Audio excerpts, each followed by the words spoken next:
नमस्ते दोस्तों। हम बात करने वाले हैं गैप शेडिंग के बारे में।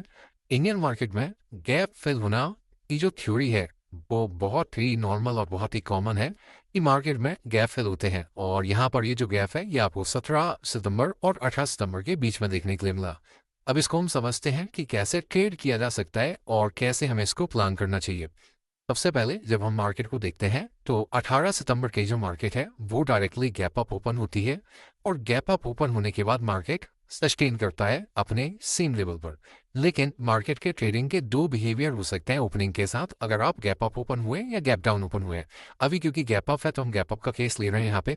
तो यहाँ पे पहला चीज ये हो सकता है कि जब आप 1 मिनट के चार्ट पर जाएं, देखो गैप अप हुआ है मतलब बहुत बड़ा मोमेंटम ऑलरेडी हो चुका है यहाँ पे। तो मार्केट को आप 1 मिनट के चार्ट पर देखेंगे तो ऑब्जर्वेशन ज्यादा क्लियर हो सकता है।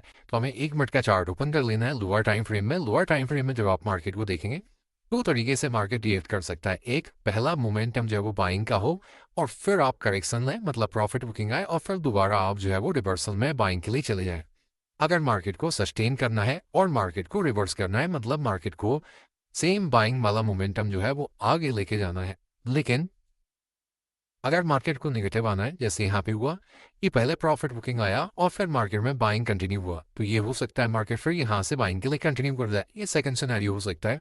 और थर्ड केस आपको यहाँ पर देखने के लिए मिल रहा है कि मार्केट साइडवेज हो गया है। तो हमें जनरली करना क्या होता है, या तो हम मार्केट में पहले कैंडल के साथ ही सेल कर जाते हैं, जो बहुत सारे ट्रेडर्स हैं एक्सपीरियंस के बेसिस पर आप देख सकते हो।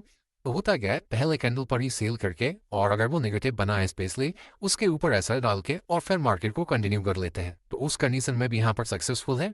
अदरवाइज अगर हम पहले मोमेंटम को स्किप कर दें और एक प्रेडिक्शन का वेट कर लें तो यहाँ पे हमारा ब्रेकआउट बनेगा और हमारा जो ब्रेकडाउन है वो आपको बॉटम में यहाँ पर देखने के लिए मिलेगा। अब आपको एक चीज समझना है कि जब तक ये लेवल्स ब्रेकआउट या ब्रेकडाउन नहीं होते तब तक हमें ट्रेड नहीं लेना है। ब्रेकडाउन अगर मिल जाता है तो बहुत अच्छी बात है क्योंकि हमारे पास गैप पेंडिंग है, तो हमें डायरेक्टली अपना टारगेट मिल जाएगा, हमें अलग से टारगेट को आइडेंटिफाई नहीं करना पड़ेगा।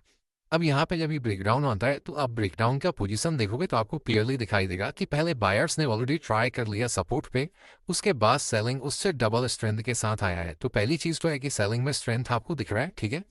सेकंड, यहाँ से ऑलरेडी 2 बार बाइंग आ चुका है। हर टाइम भी ट्राई किया बट बाइंग सक्सेसफुल नहीं हुआ यहाँ पे, मतलब जो रिवर्सल का प्लानिंग था वो सक्सेसफुल नहीं रहा, सेलिंग ही कंटिन्यू हुआ। तो परफेक्ट एंट्री मिल गया आपको सेलिंग में।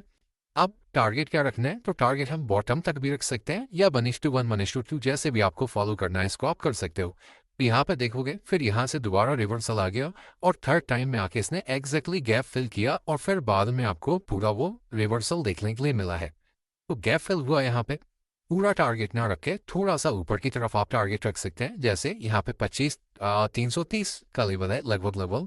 तो यहाँ पे हम अपने टारगेट को जो है वो 350 या 340 कहीं पर भी रख सकते हैं और इस तरीके से हम गैप्स को जो है वो ट्रेड करने के लिए जा सकते हैं।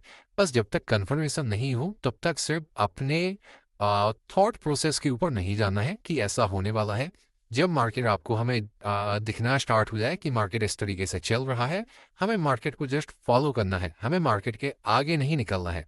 अगर आप मार्केट के आगे निकल जाते हो, बहुत बार मार्केट वो नहीं करेगा जो शायद आप सोच रहे हैं, तो हमें वो करना है जो मार्केट एक्चुअली कर रहा है वहां पे, ठीक है। तो ये चीज याद रखिए। तो इस तरीके से आप गैप को क्रिएट कर सकते हैं।